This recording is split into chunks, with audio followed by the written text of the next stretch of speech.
बच्चों ध्यान देना बेटा, 12th standard book keeping and accountancy Maharashtra board new syllabus, please ध्यान दे दो सब लोग। रिटायरमेंट ऑफ पार्टनर ये वाला टॉपिक हम लोग आज स्टार्ट करने जा रहे हैं बेटा, one of the important topic. जैसे इससे पहले partnership final account, introduction and partnership final account हमने देखा, देन एडमिशन ऑफ पार्टनर देखा। फर्म में अगर कोई नया पार्टनर एडमिट होता है, ऑलरेडी 2 पार्टनर थे, एक तीसरा पार्टनर फर्म में आना चाहता है, तो उस समय क्या अकाउंटिंग ट्रीटमेंट रहेगी, कैसे बैलेंस शीट बनेगी after the admission of new partner, वो सारी चीज़ें हमने देखी थी। और अब हम लोग देखने जा रहे हैं अगर कोई पार्टनर फर्म छोड़ के चला जाता है तो रिटायरमेंट ऑफ पार्टनर। आज ध्यान देना बेटा सब लोग।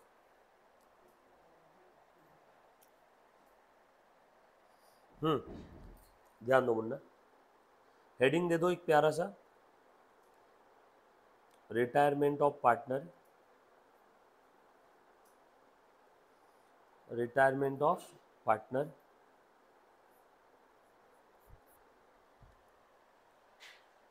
नोटबुक के अंदर में लिखना है। चल ध्यान दो, सबसे पहली चीज, अब यहाँ पे पार्टनर पार्टनरशिप फर्म छोड़ के जा रहा है, डेथ नहीं हो रही है, रिटायर हो रहा है, जिंदा है, बस फर्म छोड़ के जा रहा है, ये सुन लो। तो अब यहाँ पे कौन कौन सी एडजस्टमेंट्स, कौन कौन से सिनारियो आने वाले हैं जिसका आपको अकाउंटिंग करना होगा, वो हम लोगों को देखना होगा बेटा, राइट। तो धीरे धीरे सारी चीज़ बताता हूँ। सबसे पहले तो आपको एक काम करना होगा, जब भी कोई पार्टनर फर्म छोड़ के जाता है तो उस जाने वाले पार्टनर का प्रॉफिट शेयर, मुन्ना प्लीज ध्यान देना, उस जाने वाले पार्टनर का प्रॉफिट शेयर, जहां भी आवाज बंद हुआ ना प्लीज एक बार मुझे मैसेज कर देना इस पे, साउंड अगर नहीं आया तो, जो बच्चे लाइव स्ट्रीमिंग देख रहे हैं। जब भी कोई पार्टनर फर्म छोड़ के जाता है तो उस जाने वाले पार्टनर का प्रॉफिट शेयर कौन एंजॉय करेगा, रिमेनिंग पार्टनर, ये सर नो। जैसे मान लो आपको समझाने के लिए 3 पार्टनर थे ए बी सी, तीनों का प्रॉफिट शेयरिंग रेशियो था आपको समझाने के लिए इक्वल 4-4-4। 12 रुपये का अगर प्रॉफिट होता है फर्म में तो तीनों पार्टनर कितने लेंगे, 4-4-4। 9 रुपये का प्रॉफिट हुआ तो 3-3-3। 15 रुपये का प्रॉफिट हुआ तो 5-5-5 इक्वल। 3 रुपये का प्रॉफिट हुआ तो 1-1-1, यस और नो। आपको समझाने के लिए मन से मैंने फिगर लिया, 12 रुपये का प्रॉफिट है तो दोनों पार्टनर, तीनों पार्टनर को कितना मिलेगा, 4-4-4। लेकिन अब ये पार्टनर फर्म छोड़ के जा रहा है, अब बताओ वो 12 रुपये का प्रॉफिट कौन कौन लेगा, ए और बी, आपको समझाने के लिए इक्वल, तो कितना हो जाएगा, 6-6। कुछ बात समझ में आई। जब कभी भी कोई पार्टनर फर्म छोड़ के जाता है तो वो पार्टनर फर्म छोड़ के जाने के बाद उसका प्रॉफिट का जो भी हिस्सा रहेगा, प्रॉफिट शेयरिंग रेशियो का जो प्रॉफिट शेयर है, जिस दिन तक वो पार्टनर फर्म में था उस दिन तक का प्रॉफिट तो वो लेके जा रहा है, लेकिन उसके जाने के बाद अब तक प्रॉफिट शेयरिंग रेशियो क्या था, इक्वल, बरोबर है। लेकिन अब फर्म छोड़ के जाने के बाद न्यू प्रॉफिट शेयरिंग रेशियो भी इक्वल है, आपको समझाने के लिए, ये तो है नहीं। बताओ ए और बी को कितना कितना गेन हुआ, पहले ए को मिलता था 4, अब मिल रहा है 6, बरोबर है। कितने का गेन हुआ, 2/12। पहले ए को मिलता था 4/12, अब मिल रहा है 6/12, कितने का गेन हुआ, 2/12। तो ये हुआ गेन, देयरफॉर गेनिंग रेशियो क्या हो गया, 1:1। दोनों को इक्वल गेन हुआ ना, मैंने सिंप्लीफाई कर दिया रेशो को, दोनों को गेन कैसा हुआ, इक्वल। गेन इक्वल है, मैंने रेशो लिख दिया, गेनिंग रेशो 1:1। याद करो जब भी कोई पार्टनर फर्म में आता था तो नए पार्टनर की वजह से किसी न किसी पार्टनर को सैक्रिफाइस होता था, तो हम लोग क्या करते थे, सैक्रिफाइस रेशो। पहले 2 पार्टनर थे फर्म में, एक रोटी दोनों लोग खाते थे, अब वही एक रोटी नए एडमिशन के बाद कितने लोग खाएंगे, 3 लोग।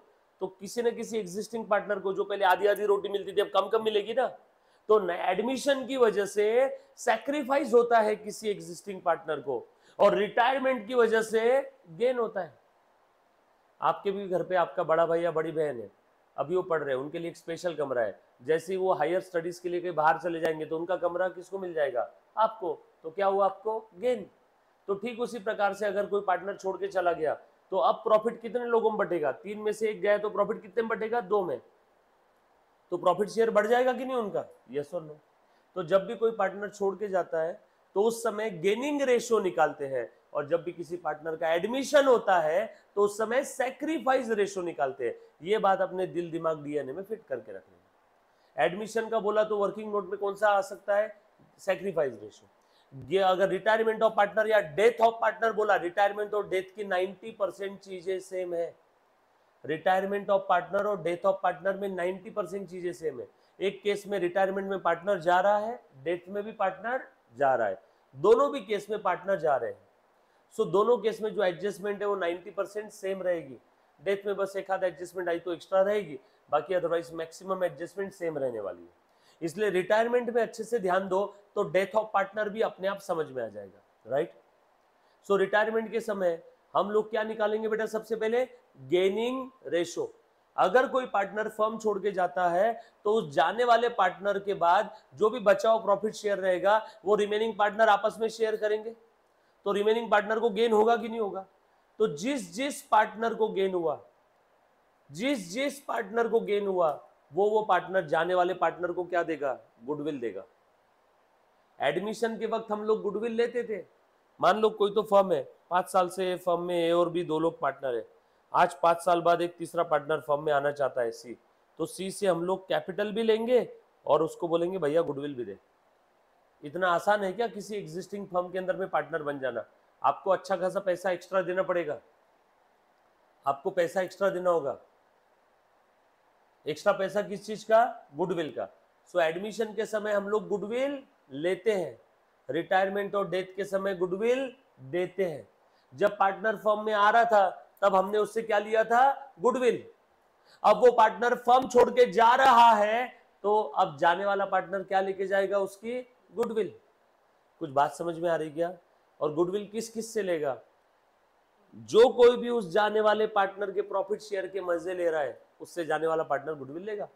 कोई पार्टनर फर्म छोड़ के जा रहा है, जैसे आपके घर पे आपका बड़ा भैया बड़ी बहन, उनको हायर स्टडीज के लिए आज जाना है, सारा रूम पैक हो गया, सब कुछ सामान वामान पैक कर लिया, अब वो बस निकलने वाले। अब वो निकलते समय आपको बोल रहा है मेरे जाने के बाद ये जो रूम है वो तेरा है ना, तू मजे करेगा ना, अब चल जा मेरे लिए 1 कप चाय लेके आ, मैं निकल रहा हूँ अभी, आधे घंटे में मेरी ट्रेन है। तो आप चाय लेके आओगे ना, उसके लिए मना थोड़ी करोगे, आपको कमरा दे के जा रहा है ना वो। तो ठीक उसी प्रकार से जाने वाला पार्टनर गेनिंग पार्टनर से गुडविल डिमांड करेगा, और किस रेशो में, गेनिंग रेशो में। मान लो 3 भाई बहन है, एक बड़ा भाई जा रहा है हायर स्टडीज के लिए, उसका कमरा मिल रहा है छोटी बहन को, तो जाते समय चाहे छोटे भाई से मांगेगा तो क्या बोलेगा, भैया तेरा कमरा तो मैं ले भी नहीं रहा हूं, बहन ले रही है कमरा, जा बहन को बोल चाय के लिए। तो आसान भाषा में जो भी पार्टनर उस जाने वाले पार्टनर का प्रॉफिट शेयर एंजॉय करेगा वो ही उसे गुडविल देगा। जिसने जाने वाले पार्टनर के प्रॉफिट शेयर को हाथ भी नहीं लगाया वो गुडविल देगा क्या? बड़ा सिंपल सा लॉजिक है। एडमिशन के वक्त गुडविल लेते हैं सैक्रिफाइस रेशो में, रिटायरमेंट डेथ के वक्त गुडविल देना है गेनिंग रेशो में। वन मोर टाइम, हाँ चलो एक बार फिर से बोलो। एडमिशन के वक्त गुडविल लेते हैं सैक्रिफाइस रेशो में। वो नया पार्टनर आने की वजह से एग्जिस्टिंग पार्टनर को सैक्रिफाइस करना पड़ा, तो ये सैक्रिफाइसिंग पार्टनर उस आने वाले पार्टनर से कैपिटल के अलावा एक्स्ट्रा अमाउंट लेंगे, उसको क्या बोलते हैं, गुडविल। और रिटायरमेंट के वक्त, अब कॉमन सेंस ना, एडमिशन के वक्त गुडविल लिया था तो रिटायरमेंट के वक्त जाने वाले पार्टनर को गुडविल देना पड़ेगा। सिंपल है, ये बात समझ में आ रही सभी को, पक्की बात। सो यहां पे मुझे सबसे पहला काम क्या करना पड़ेगा, मुन्ना ध्यान देना अच्छे से। सबसे पहला काम मुझे करना होगा calculation of gaining ratio, calculation of gaining ratio. सब लोग अच्छे से ध्यान देना बेटे।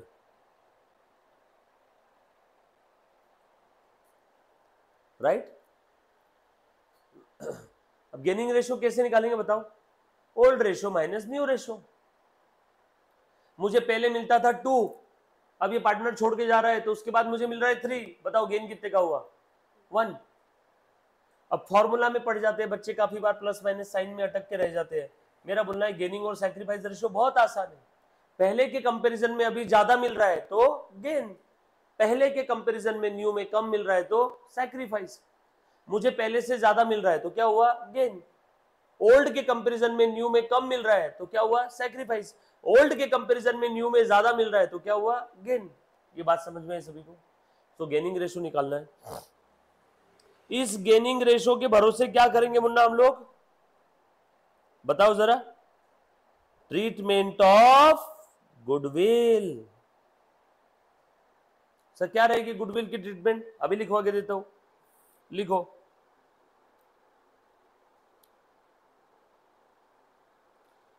Gaining partner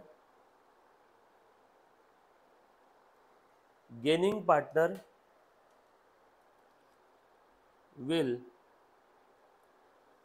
pay the amount of goodwill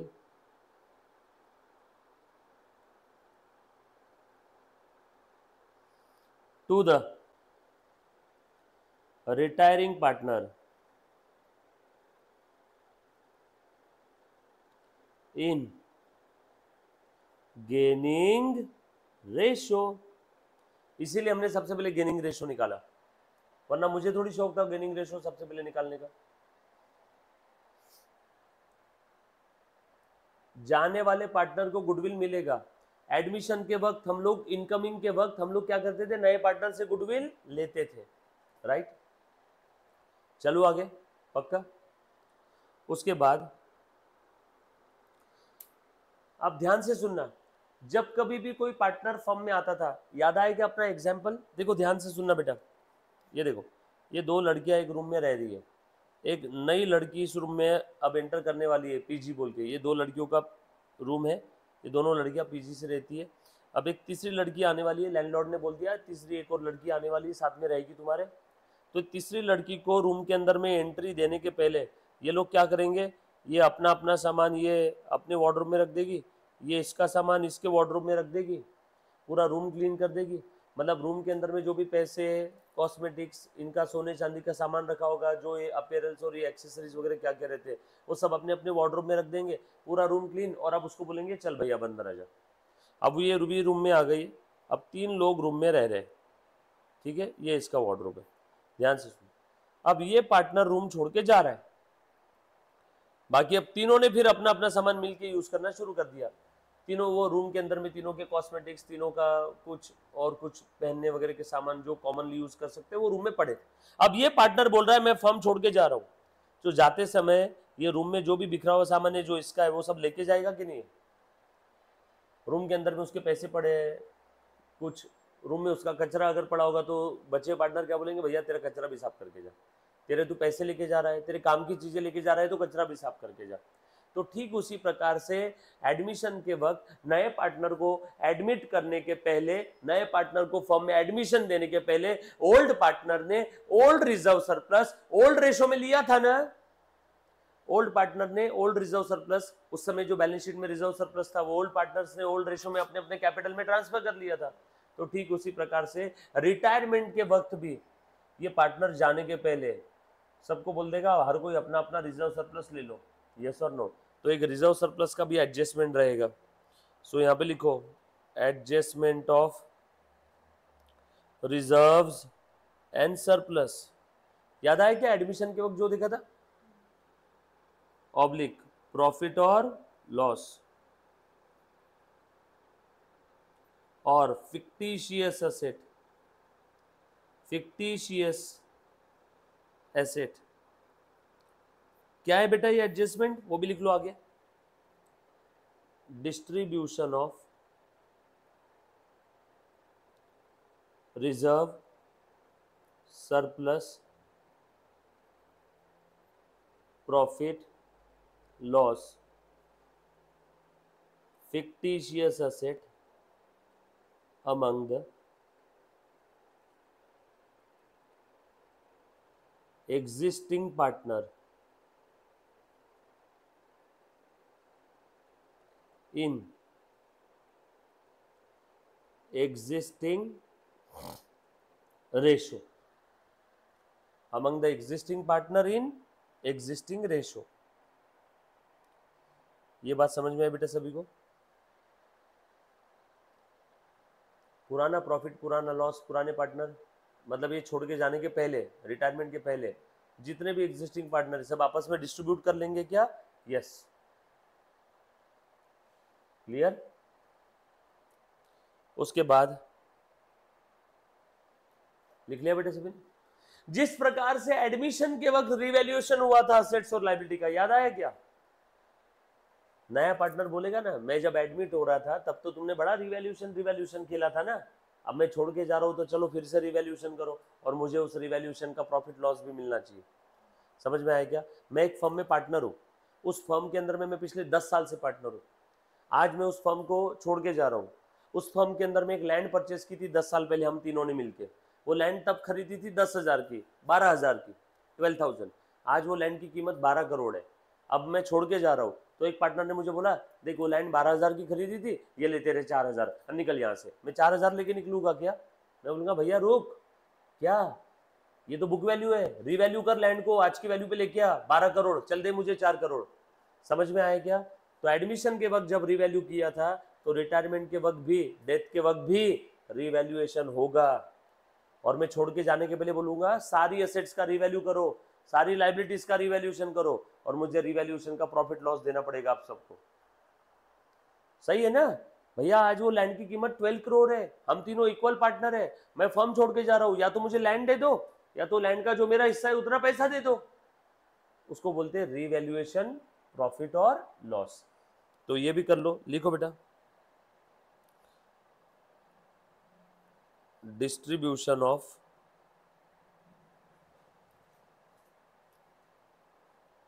revaluation, profit और लॉस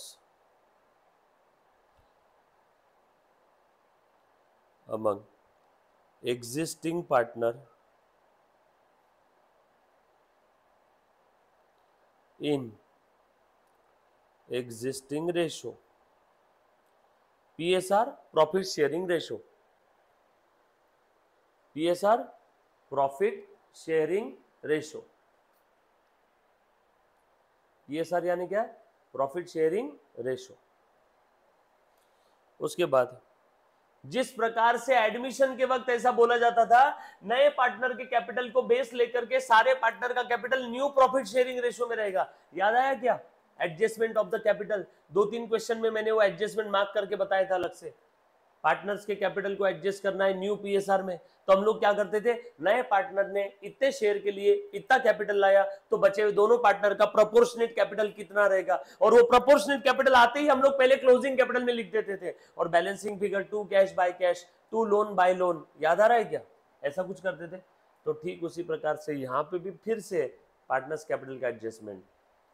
आप समझ में मैंने क्यों बोला था एडमिशन होने के बाद रिटायरमेंट डेथ के लिए कम समय लगता है, 1/5, क्योंकि मैक्सिमम एडजस्टमेंट सेम है। रिवैल्यूएशन बोलो, ट्रांसफर टू रिजर्व बोलो, यहां पे लिख लो लास्ट वाला एडजस्टमेंट ऑफ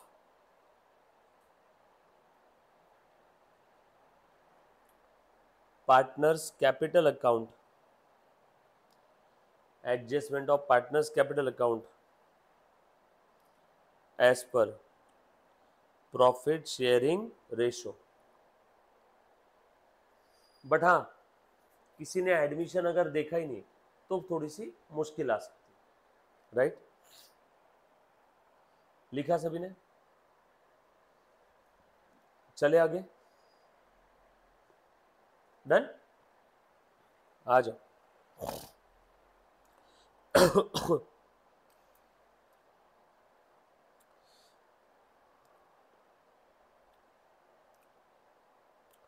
कुछ क्वेश्चंस देखो, मुझे सॉल्व करके बताना बेटा।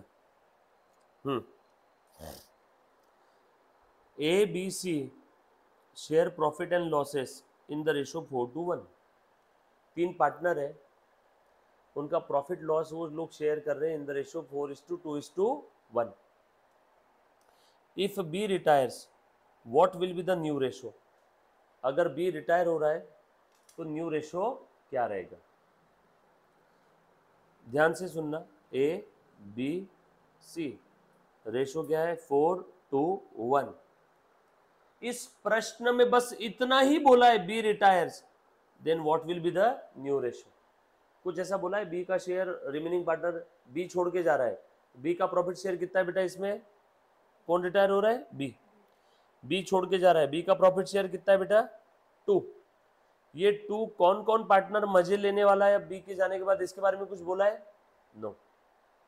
बी का शेयर बी के जाने के बाद कौन कौन पार्टनर अपने आप में शेयर करने वाला है, इसके बारे में कुछ बोला है? नो।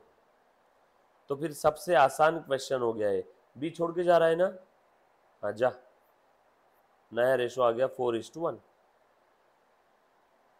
सिंपल है, बी छोड़ के जा रहा है ना, और कुछ बोला नहीं बी का शेयर कौन लेके जा रहा है, तो बी का रेशो एज इट इज जो भी उसका शेयर है माइनस कर दो, बचा नया वाला रेशो क्या आ गया 4:1। सर एक बार इसको डिटेल में सॉल्व करके बताओ ना, एग्जाम में आपने डायरेक्ट ऐसा कर लेना, बट डिटेल में अगर किसी को जैसे एडमिशन के वक्त करते थे वैसे सॉल्व करके चाहिए तो देखना। ए बी सी ये 3 पार्टनर है, बी का शेयर कितना था बताओ तो जरा, 2 था। हाँ चलो रेशो के फॉर्म में लिखो, 4 और 2 6 और 1 7, 7 7 7। बी का शेयर 2/7। बी का शेयर कौन कौन लेगा बी के जाने के बाद, कुछ बोला नहीं है, तो हम लोग ऐसा अज्यूम करेंगे कि बी का शेयर बी के जाने के बाद ए और सी उनके ओल्ड रेशो में ही ले लेंगे। ए और सी का ओल्ड रेशो क्या था 4:1, सो 4:1, सो 2/7 को 4:1 में बांट दो। 4:1 मतलब 4 और 1 5 5, 4/5 और 2/7 इंटू 1/5। दिख रहा है क्या सभी को? 4/5 ये किसको मिलेगा ए को, और 1/5 ये किसको मिलेगा सी को।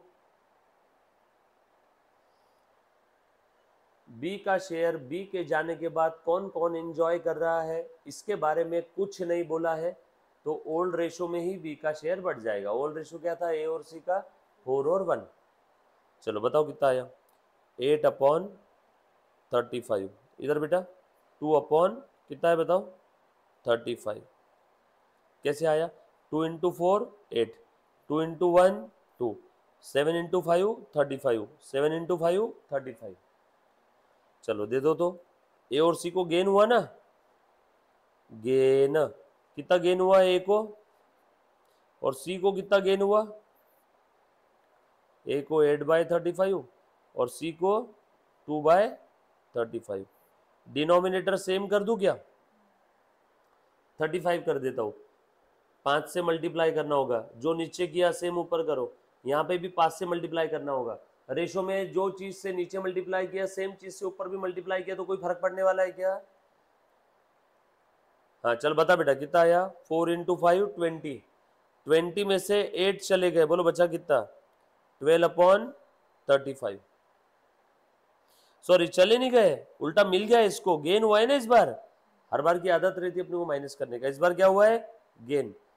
4 × 5 20, 20 और 8 28, 28/35, और यहाँ पे 5 × 1 5, 5 और 2 7, 7/35, सो 28:7। सिंप्लीफाई करो, 7 1 जा 7, 7 4 जा 28। तो मैंने सबसे पहले क्या बताया था 4:1। मैंने आपको क्या शॉर्टकट बताया था, ए बी सी 4:1 रेशो है, बी छोड़ के जा रहा है, हो गया, आ गया ए और सी का रेशो 4:1। हमने सॉल्व करके भी क्या निकाला, सिंपल है क्या। एग्जाम में अभी लॉन्ग कट मत करना, रिटायरमेंट के समय शॉर्टकट पॉसिबल है। जो भी रेशो था मान लो 3:1 है, सी छोड़ के जा रहा, तो बताओ न्यू रेशो 3:2। बट ये कब अप्लीकेबल रहेगा, जब जाने वाले पार्टनर के प्रॉफिट शेयर के साथ क्या क्या अत्याचार हुआ इसके बारे में कुछ नहीं बोला है, बस सिंपली इतना बोल दिया बी छोड़ के जा रहा है, बाकी कुछ भी नहीं बोला, बी का शेयर कौन ले रहा है कैसे ले रहा है कुछ नहीं बोला है, बी छोड़ के जा रहा है तो बी तू जा, बचा गया 4:1। सिंपल है, पक्का। चलो आगे दूसरा क्वेश्चन देखो, यहाँ पे क्या आ जाएगा, देखो 4:1 हो गया, आंसर एक ही लाइन का है। स्ट्रेट वे बी का शेयर कैंसिल कर दिया, और हमने प्रूव करके भी देख लिया कि वो आता है उतना ही, राइट, पक्की बात। दूसरा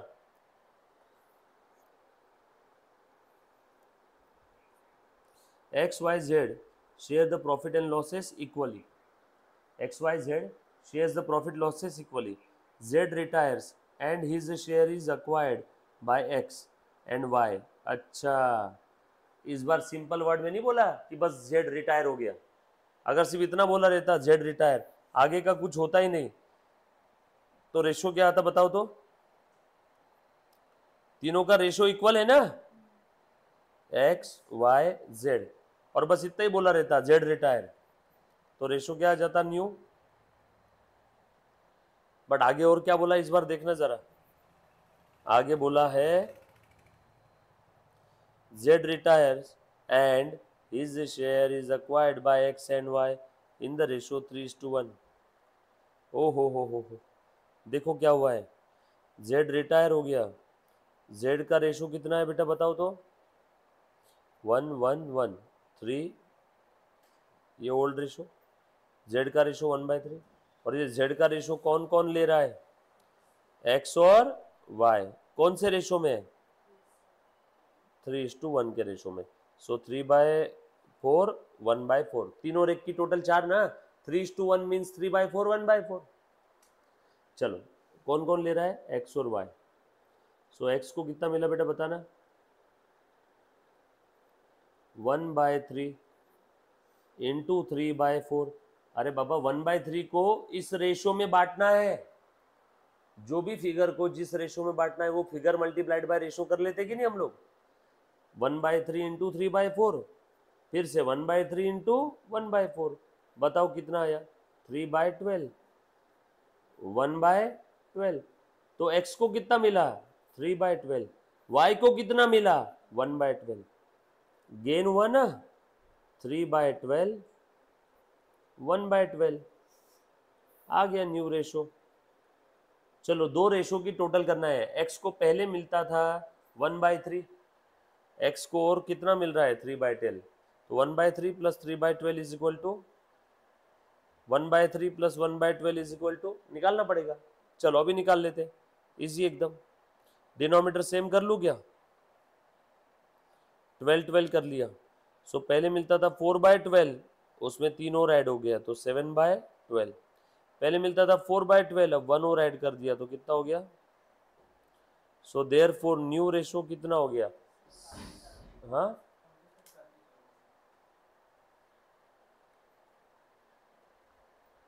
7:5। चेक करो तो आ रहा है क्या? ठीक है, ये लिख लो, लिखो बेटा फटाफट से।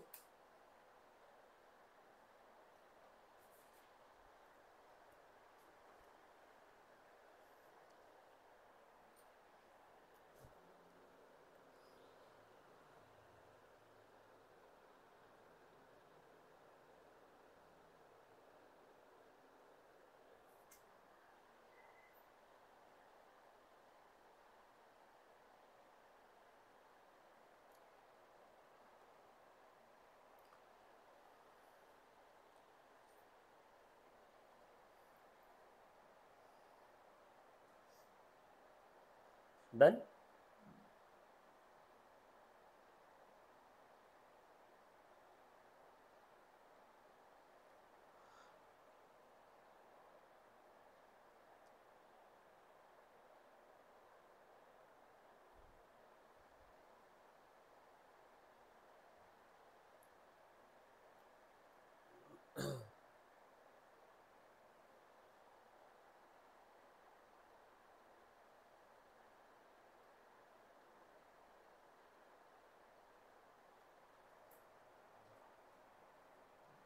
All set.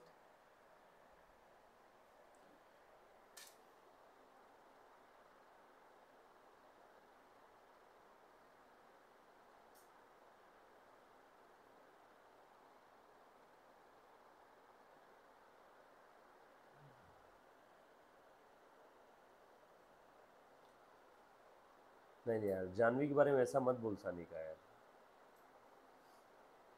मतलब गलत है, मतलब ऐसा नहीं बोलना चाहिए था।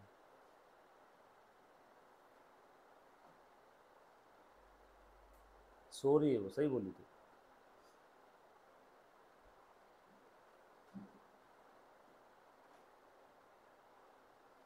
अरे हेलो, जो बच्चे लाइव स्ट्रीमिंग देख रहे हैं कहाँ है सब लोग?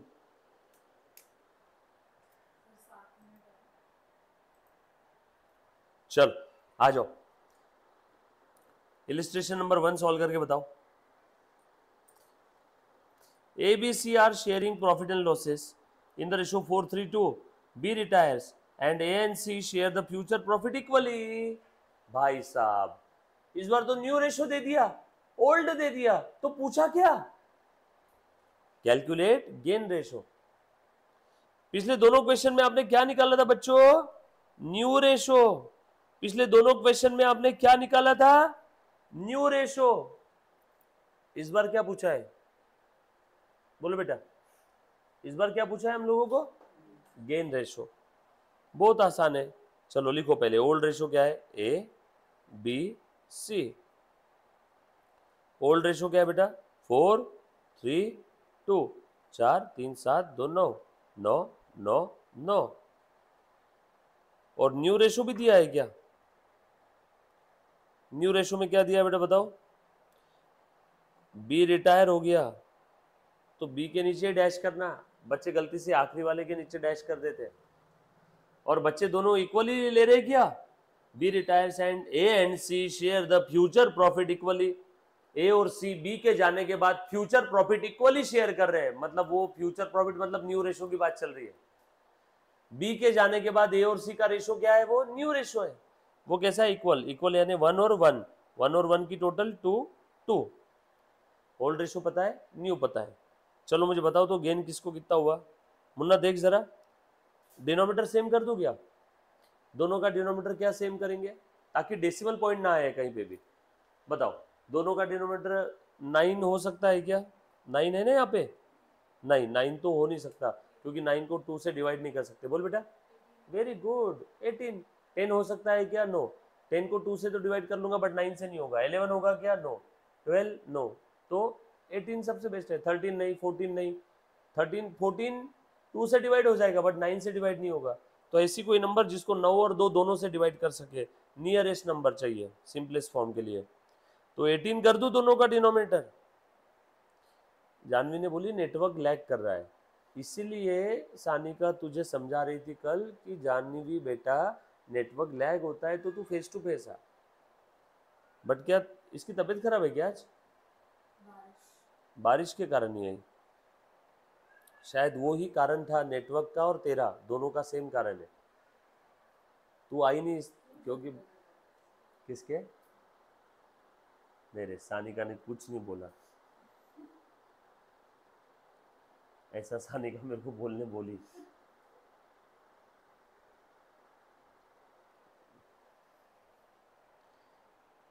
देख ठीक है, सॉरी सानिका, मैं कल से आ रही हूँ, लिखी उसने। तेरे को एक बार देखना है तो आके देख ले उसको। और जानवी तेरे फोन का कैमरा तो बंद रख कम से कम।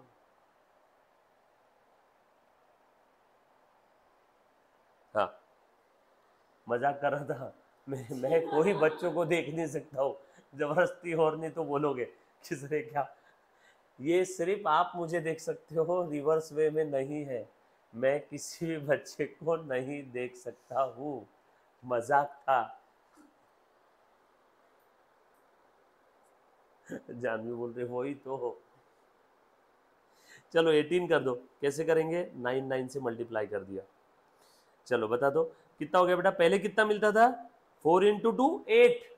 अभी कितना मिल रहा है? 9। क्या बात है, पहले 8 मिलता था अभी 9 मिल रहा है। बोल कितने से बढ़ गया बेटा वेदांत? 1 से। सो 1/18। पहले मिलता था 2, 18 करना है ना। पहले मिलता था 4, अभी मिल रहा है 9। भाई साहब कितने से बढ़ गया? 7। 4 और अभी 9, 5 से। पहले मिलता था 2 इंटू 2 4/18, अभी मिल रहा है 1 इंटू 9 9/18। पहले 4 मिलता था अभी 9 मिल रहा है, 5 से बढ़ गया क्या? Denominator same. यही तो है gaining ratio. Therefore G R gaining ratio. Please आप जी आर नहीं लिखोगे, 1:5। ऊपर ऊपर वाली जो नंबर है वो लिख देना। Gaining ratio 1:5। चेक करो आया क्या, यस, डन।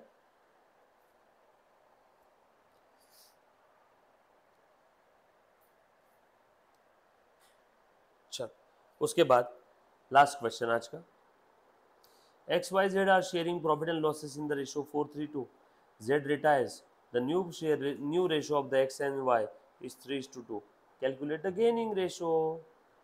ये लिख लिया क्या सभी ने पहले वाला, पुनः लिखा बेटा सभी ने, लिखो।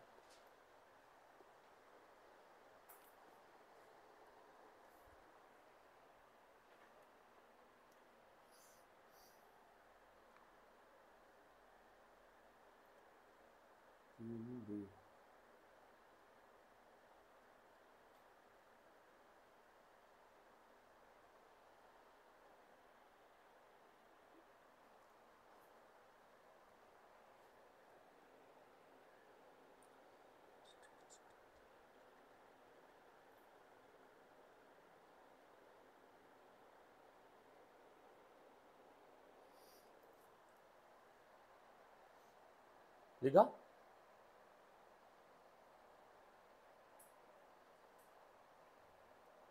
हाँ, एक्स और वाई का पहले का रेशियो क्या था बता दो, old ratio X Y and Z 4:3:2, 4:3:7 और 2:9, 9:9:9।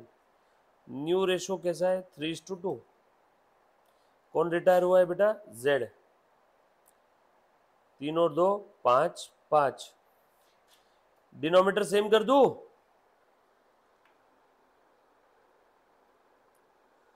क्या करो बेटा, डिनोमीटर सेम दोनों का, नियरेस्ट नंबर क्या कर सकते बताओ, 9, 9, 10, 10 को 5 से डिवाइड कर सकते बट 9 से नहीं, 10, 11, 12, 13, 14, 15 आगे जाते जाओ, कोई नहीं मिल रहा है, तो नियरेस्ट नंबर क्या मिला, 45, 9 इंटू 5, ऊपर नीचे 5 से मल्टीप्लाई, और यहाँ 45 करने के लिए 9 से मल्टीप्लाई। चलो बेटा बताओ फिर, पहले मिलता था 4 इंटू 5 20, 9 इंटू 5 45, अभी मिल रहा है 3 इंटू 9 27, और 5 इंटू 9 45। पहले मिलता था 20, अब मिल रहा है 27, 7/45 का गेन हुआ। फिर से देख, पहले मिलता था 20, अभी मिल रहा है 27, 7/45 का गेन हुआ है क्या। पहले मिलता था 3 इंटू 5 15, अभी मिल रहा है 18, 3/45 का गेन हुआ क्या, therefore gaining ratio done, all set, पक्का, लिख लो फटाफट से। देन उसके बाद हम लोग स्टार्ट करेंगे OCM, टेन टेन।